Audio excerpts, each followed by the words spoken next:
दूसरी किस्त के 20,000 रुपए पाने के लिए जीविका दीदियां अभी करें ये काम। अगर आप बिहार की जीविका दीदी हैं और पहले चरण में आपको 10,000 रुपए की सहायता राशि मिली थी, तो यह खबर आपके लिए बेहद जरूरी है, क्योंकि अब 10,000 रुपए की पहली किस्त के बाद 20,000 रुपए की दूसरी किस्त देने की प्रक्रिया शुरू हो गई है।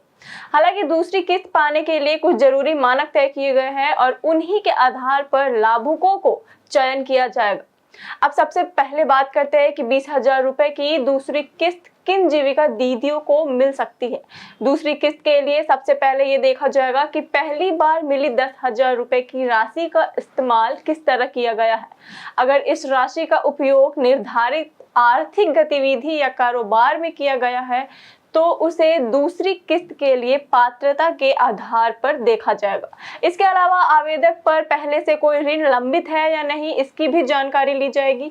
साथ ही स्वयं सहायता समूह की बैठकों में महिला की नियमित भागीदारी रही है या नहीं, इसे भी चयन प्रक्रिया में देखा जाएगा। यानी दूसरी किस्त के लिए सिर्फ आवेदन करना ही पर्याप्त नहीं होगा, बल्कि निर्धारित मानकों पर खरा उतरना भी उतना ही जरूरी होगा।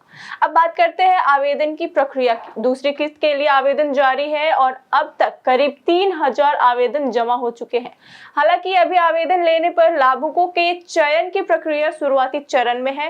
पर्याप्त आवेदन की जांच के बाद निर्धारित मानकों के आधार पर पात्र लाभुकों का चयन किया जाएगा।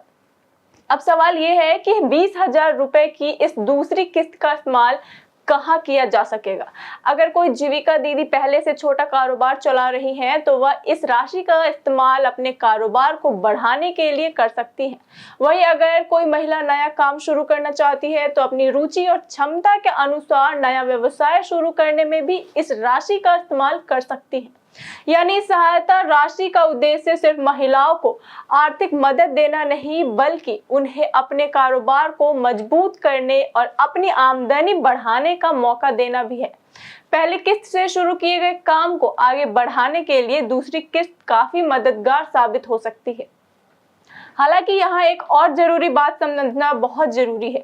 दूसरी किस्त के लिए आवेदन करने वाली महिलाओं से यह भी जानकारी ली जाएगी कि 20,000 रुपए मिलने के बाद वह राशि का इस्तेमाल किस कारोबार या आर्थिक गतिविधि में करेंगी। इसीलिए आवेदन और चयन के दौरान आगे की योजना भी महत्वपूर्ण हो सकती है। लाभुकों के चयन और आवेदन की प्रक्रिया ग्राम संगठन के माध्यम से की जा रही है। पर्याप्त आवेदनों की पात्रता और निर्धारित मानकों के आधार पर जांच की जाएगी। इसके बाद योग्य लाभुकों के लिए आगे की कार्रवाई पूरी की जाएगी। जीविका की ओर से मिली जानकारी के अनुसार अभी दूसरी किस्त के लिए आवेदन लेने का काम चल रहा है और पूरी प्रक्रिया शुरुआती चरण में है।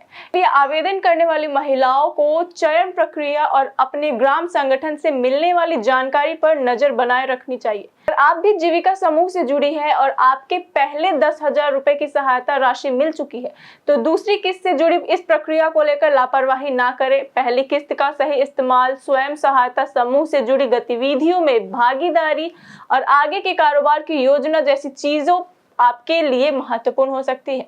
कुल मिलाकर 10,000 रुपए के बाद अब 20,000 रुपए की दूसरी किस्त ग्रामीण महिलाओं के लिए अपने छोटे कारोबार को आगे बढ़ाने और आर्थिक रूप से मजबूत बनने का एक और मौका दे रही है।